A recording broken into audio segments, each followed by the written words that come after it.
We're here today because we really want to talk about materials that we accept and materials that we don't accept in your curbside bins. Salt Lake City has a goal of being zero waste by the year 2040.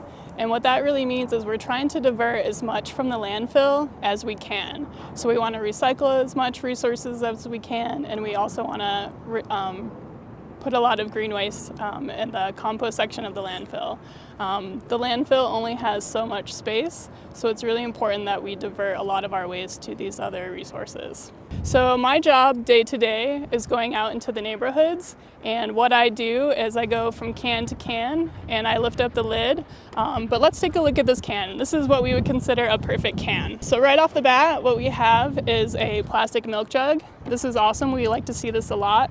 And you can see it's empty and clean. And also the lid has been put back on, which is awesome. Cardboard is really great. Any kind of cardboard, corrugated, cereal boxes, soda boxes like this. You just want to make sure that everything is clean. Say you have a greasy pizza box, how it gets cheesy and oily on the bottom. We don't like to see that. So what we tell people to do with those is you can just rip off the lid, and that way you're saving half of the box, which is really important. We also have steel cans, and you don't necessarily have to worry about taking the label off. You can leave those right on there. Aluminum cans are a really good resource to recycle. Any kind of plastic bottle, and again, you can see the lid is still tightly back on there, and it's empty and clean.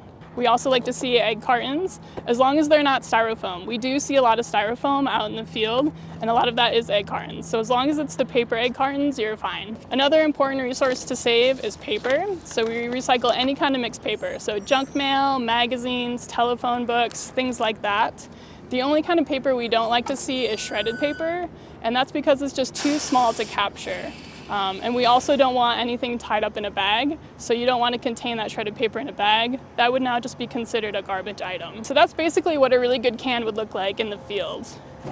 Coming up to the next one, a lot of times we see one big bag sitting right on top, and this is questionable because I don't know if this is just going to be garbage or I don't know if it's going to be good recyclables. And so you can tell that whoever recycled this actually really cares about recycling and really cares about the environment. And we don't want those efforts to go wasted. So this would be a problem because it is bagged. We're asking people not to bag your recyclables because it will prohibit them from actually being recycled, and more than likely it will go to the landfill. So another questionable material are these mailing envelopes. And we have two different kinds here. This one is actually just all plastic.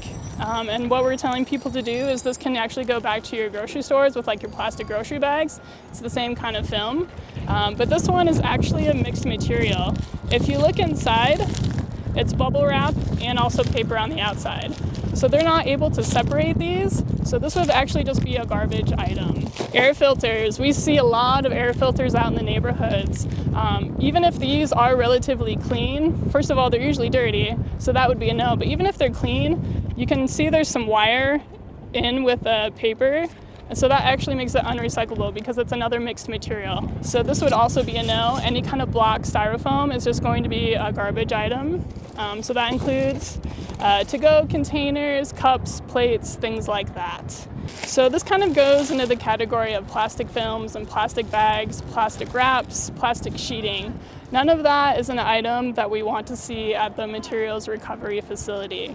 And that's because this can really damage the machinery that we have, and they'll probably have to stop 2, 3, 5 times a day and cut that plastic film out. So again, what we tell people is, if you're still using plastic bags, put this kind of material in those plastic bags and take it back to the grocery store.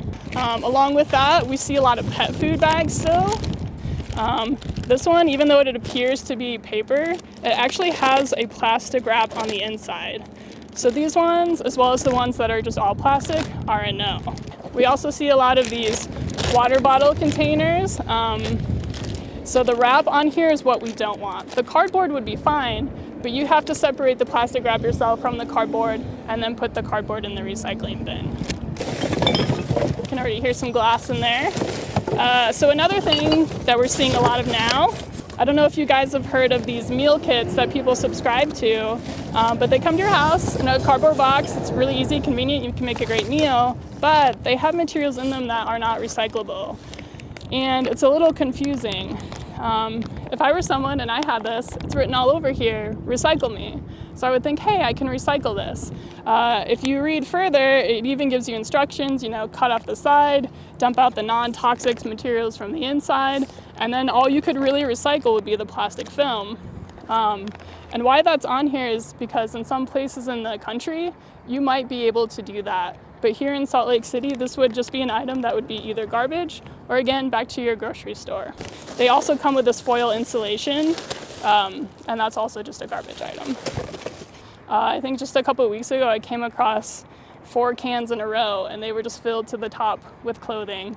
So unfortunately, this can be a misconception that it gets recycled at the facility. But really what you would need to do if you wanted this product to get reused would be donate to your thrift stores. Any kind of glass does not belong in your curbside bin. What you would want to do, if you're someone who goes through a lot of glass containers, you can actually set up a separate bin through Momentum Recycling. There are glass recyclers for Salt Lake City, and I believe it's an extra bill a month, but it's only about $7 or $8 depending on where you live. So it's cheaper than, say, a Netflix account, and it's really convenient. They pick it up once a month. So now we want to talk about a good compost yard waste bin. So in here we ask people, you can put vegetable scraps, fruit scraps, coffee grounds, tea bags, coffee filters. You just want to be careful with tea bags because some of those pyramid-shaped ones are actually plastic, and some of them also have staples. So if you have that kind, maybe not, but if you have a regular old tea bag, you can throw that in there. Same with eggshells. Eggshells are great in here. We love to see that. You can also put tree branches as long as they're relatively small. We don't want anything that's going to be way up here because that makes it really hard for the truck to dump it and have everything fall in there. Also leaves, grass, lawn clippings, all of that is really great stuff for the yard waste bin. So here we have an example of something that we don't like to see in a yard waste can. All of this is going out to the landfill to a green waste section, and it's going to become compost. So we're really just focusing on things that are going to biodegrade and be able to turn into compost. So things like treated wood are not great.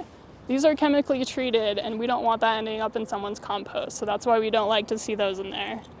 Also, a lot of times, they have nails and things sticking out of it, so it's just not safe. Along those lines, let's see, we've got some drywall, some sheetrock, some gypsum. We see a lot of construction materials out in the field, and I think people think that they can go in the yard waste bin, but they just can't.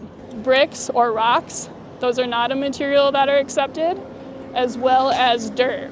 So we're looking for materials that will turn into compost, and dirt's just not going to do that.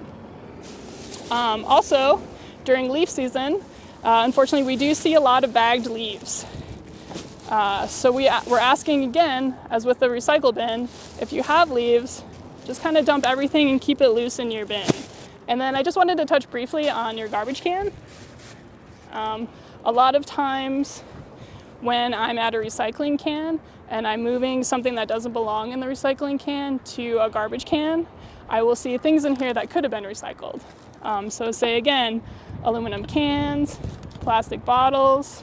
So these are really important resources that we can recycle. And you can see this takes up a lot of space.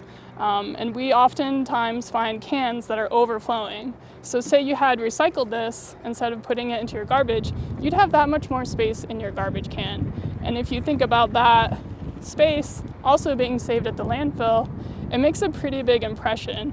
I mean, once something goes out to the landfill, it's not coming back. So it's really important to recycle these good plastic resources. So yeah, that's kind of just a day in the life of an education team member on the Waste and Recycling Division. And yeah, it's good. We find lots of good and bad things. So if you want more information, you can check out the sustainability website for Salt Lake City, which is just slcgreen.com. You can also call our front office and they'll be happy to answer a lot of questions. That number is 801-535-6999. And again, for the glass, it's momentumrecycling.com.